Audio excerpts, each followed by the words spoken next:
I sat at the bar of Chet's Melody Lounge, a small oasis just southwest of Chicago. The dimly lit room was filled with the comforting hum of conversation and the clinking of glasses. It was the kind of place where locals gathered to unwind, sharing stories and laughter over a few drinks.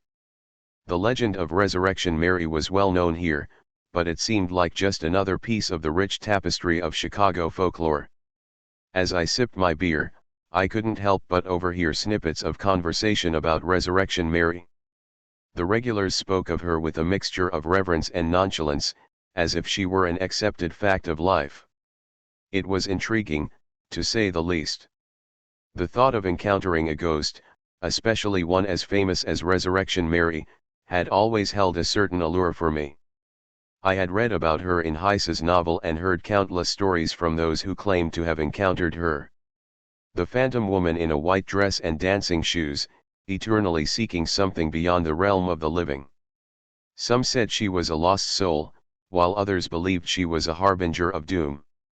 Regardless of the interpretation, the stories captured my imagination and stirred a longing within me to experience the supernatural firsthand.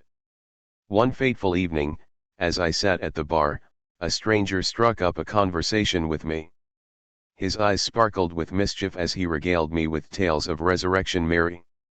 His stories were so vivid, it was as if he had experienced them himself. Intrigued and fueled by curiosity, I asked if he believed in the legend.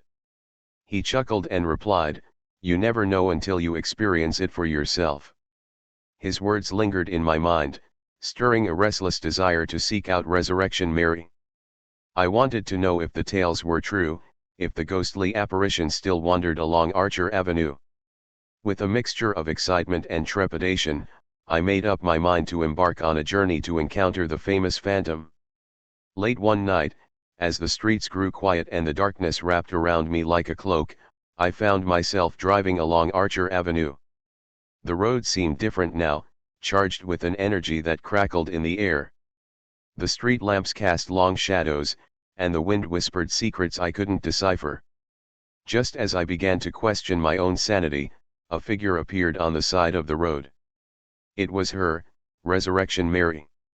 I felt a mixture of exhilaration and fear wash over me as I pulled over and offered her a ride. She stepped into the car, her presence ethereal yet palpable. We drove in silence, the weight of her presence filling the space between us. I stole glances at her in the rearview mirror, trying to understand the enigma that was Resurrection Mary. Her eyes held a sorrow so profound, it seemed to transcend time itself. As we approached the gates of Resurrection Cemetery, my heart raced with anticipation. I held my breath, unsure of what would happen next. And then, as if fading into thin air, she vanished from the car. The seat beside me was empty, and the cold wind that blew through the open window carried a whisper of her farewell. I sat there, stunned and bewildered, grappling with the reality of what had just transpired. I had encountered Resurrection Mary, the legendary phantom who had haunted the imaginations of Chicagoans for generations. It was a moment that defied explanation, a glimpse into a world beyond our own.